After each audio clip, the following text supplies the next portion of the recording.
கிருஷ்ணமூர்த்தி, கரூர் வழக்கின் தீர்ப்பு என்பது தேதி குறிப்பிடாமல் ஒத்திவைக்கப்பட்டிருக்கிறது. இருதரப்பில் வைக்கப்பட்ட வாதங்கள் என்ன, அதற்கு உச்சநீதிமன்ற நீதிபதிகள் என்ன தெரிவித்தனர், தீர்ப்பு என்னவாக இருக்கும் என்று எதிர்பார்க்கப்படுகிறது?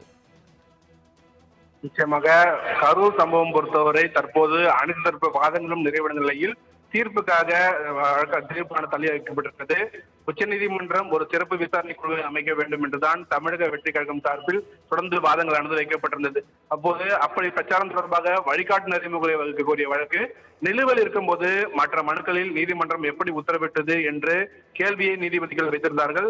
தேர்தல் பிரச்சாரம் மேற்கொள்வது, சாலை பேரணி நடத்துவது தொடர்பாக வழிகாட்டுதல் கோரி தாக்கல் செய்யப்பட்ட மனு கிரிமினல் மனுவாக எப்படி பதியப்பட்டது என்று கேள்விகள் நீதிபதிகள் தரப்பில் வைக்கப்பட்டிருந்தது.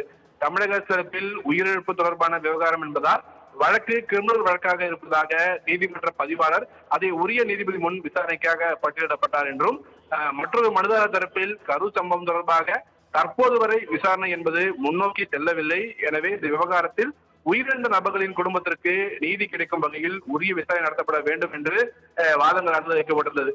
அப்போது விஜய் பாதிக்கப்பட்டவர்களை சென்று சந்தித்தாரா இல்லையா என்பது தற்போது வரை தொடர்பில்லாதது என்றும், இதிலிருந்து இரண்டு விவகாரங்கள் தெளிவாகிறது.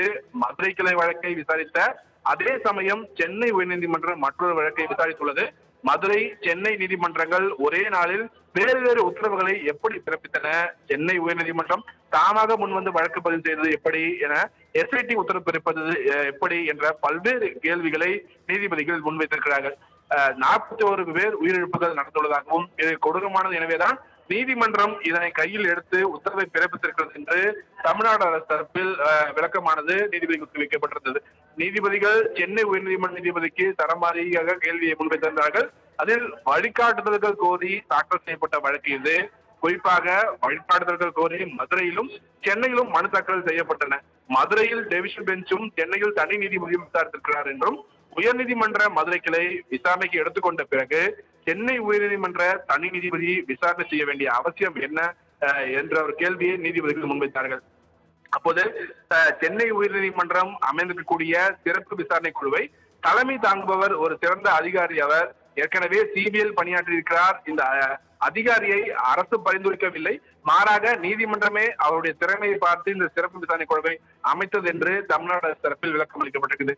கரூர் சம்பவத்தை பொறுத்தவரை குறிப்பிட்ட இடத்தில் விஜய் 12 மணிக்கு வருவதாக கூறிவிட்டு மிக தாமதமாக வந்ததால் விபத்து நடந்துள்ளதாகவும், இதனால்தான் 41 பேர் உயிரிழப்பு, 146 பேர் காயமடைந்ததாக தமிழக அரசு தரப்பில் வாதங்கள் வைக்கப்பட்டிருந்தது. பிறகு தமிழ்நாடு அரசு தரப்பில் மூத்த வழக்கறிஞர் சிம்பி ஆஜராகி உயிரிழந்த சிறுவனின் தந்தனுடைய வழி தங்களுக்கு புரிகிறதாகவும், அதே வேளையில் இந்த விவகாரத்தை பொறுத்த வரைக்கும் தமிழ்நாடு அரசு சிறப்பு விசாரணை குழு அதிகாரியை நியமிக்கவில்லை, மாறாக உயர்நீதிமன்றம் தான் நியமித்தது என்று தெரிவிக்கப்பட்டிருக்கிறது. இந்த அதிகாரி சிபிஐ போன்ற மத்திய விசாரணை அமைப்புகளில் பணியாற்றியவர், சிறந்த ஒரு அதிகாரியாக இருந்து கொண்டிருக்கின்றார்.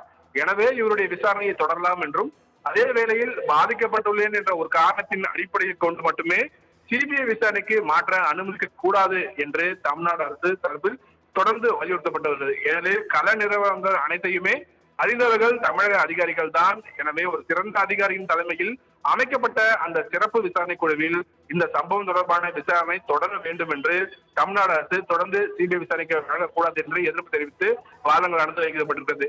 அனைத்து வழக்குகளையுமே சிபிஐ விசாரணைக்கு அனுப்பக்கூடாது, அரியவகைக்கான மட்டுமே சூழ்நிலைகளுக்கு ஏற்ப பரிந்துரைக்க வேண்டும் என்று உச்சநீதிமன்ற அரசியல் சாசன தீர்ப்பு உள்ளதாகவும், அதே போல்தான் இந்த சம்பவம் நடைபெற்ற உடனே துரிதமாக அரசு அமைத்த ஓய்வு பெற்ற நீதிபதி அருணா ஜெகதீசன் தலைமையில் ஒரு நபர் ஆணை விசாரணையும் நடைபெற்று வருவதாக தமிழ்நாடு அரசு தெரிவித்திருக்கிறது. சிறுவனின் தந்தை உயர்நீதிமன்றத்தை அணுகவில்லை, வேறு நபர் தொடர்ந்த வழக்கில் தான் இந்த உத்தரவுகள் பிறப்பிக்கப்பட்டுள்ளது. தற்போது உயர்நீதிமன்றம் திறமையான அதிகாரிகள் தலைமையில் சிறப்பு புலனாய்வு குழுவை அமைத்துள்ளதாகவும், எனவே சிபிஐ விசாரணை தேவையில்லை என்று தமிழ்நாடு அரசு திட்டவட்டமாக தெரிவித்திருக்கிறது. மனுதாரர் தரப்பில் ஆஜரான அனைத்து தரப்பு வழக்கறிஞர்களுமே சிபிஐ விசாரணை கண்டிப்பாக வேண்டும் என்றுதான் தெரிவித்திருக்கிறார்கள். சிபிஐ தமிழ்நாடு அரசு இந்த வழக்கை விசாரித்தால் தீர்வு கிடைக்காது என்ற ஒரு குற்றச்சாட்டை தொடர்ந்து மனுதாரர் தரப்பு ஆஜரான வழக்கறிஞர்கள் தெரிவித்திருக்கிறார்கள். இந்த விவகாரத்தை பொறுத்த வரைக்கும் பரஸ்பரமாக குற்றம் சாட்டோ அல்லது பரஸ்பரம் குறை சொல்லியே கொண்டிருக்கவே முடியாது என்று நீதிபதிகள் கருத்து தெரிவித்திருக்காங்க. என்ன நடந்தது என்பதை வெளிக்கொண்டு வர வேண்டும், உயிரிழந்தவர்களுடைய உடல்களை உடற்கூறாய்வு இரவிலேயே நடத்தப்பட்டிருப்பதாக நீதிபதிகள் தெரிவித்திருக்கிறார்கள்.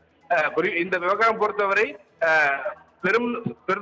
மாவட்ட நிர்வாகத்தினுடைய அனுமதி பெற்றுதான் இரவில் அனைத்து உடற்கூறாய்வும் நடத்தப்பட்டதாகவும், இந்த விவகாரத்தில் சரியான தரவுகள் மற்றும் ஆதாரங்களை பிரமாண பத்திரமாக தாக்கல் செய்ய உள்ளதாக தமிழ்நாடு அரசு தரப்பில் தெரிவிக்கப்பட்டிருக்கிறது. இந்த விவகாரத்தில் அரசு மீது காவல்துறை மீதும் அடுக்கடுக்கான புகார்களை தொடர்ச்சியாக தெரிவித்து வருகிறார்கள் என்றும் இதில் என்ன நடந்தது என்பதை புரிந்து கொள்ள மறுப்பதாக தாவேகா தரப்பிற்கு தமிழ்நாடு அரசு தெரிவித்திருக்கிறது. பல்வேறு உண்மைகள் இதில் கூறப்பட்டுள்ளது. ஆனால் உயர்நீதிமன்றம் முன்பு ஒரு கோரிக்கை முன்வைத்தால் மற்றொரு கோரிக்கை மீது நீதிமன்றம் உத்தரவு பிறப்பிக்கிறது என்று நீதிபதிகள் கருத்து தெரிவித்திருக்கிறார்கள். இவ்வாறு தமிழ்நாடு அரசு மற்றும் தாவேகா தரப்பு தரப்பில் பாதிக்கப்பட்ட மனுதாரர் தரப்பிலும் தொடர்ந்து அனைத்து தரப்பு வாதங்களும் நிறைவடைந்த நிலையில் இந்த வழக்கில் தற்போது தீர்ப்பானது தேதி குறிப்பிடாமல் தள்ளி வைக்கப்பட்டுள்ளது. பிரமாண பத்திரங்களை பார்த்த பின்பாக உரிய உத்தரவு பிறப்பிக்கப்படும் என்றும் நீதிபதிகள் தெரிவித்திருக்கிறார்கள். சரவணன், தாங்கள் வழங்கிய விரிவான தகவல்களுக்கு நன்றி கிருஷ்ணமூர்த்தி.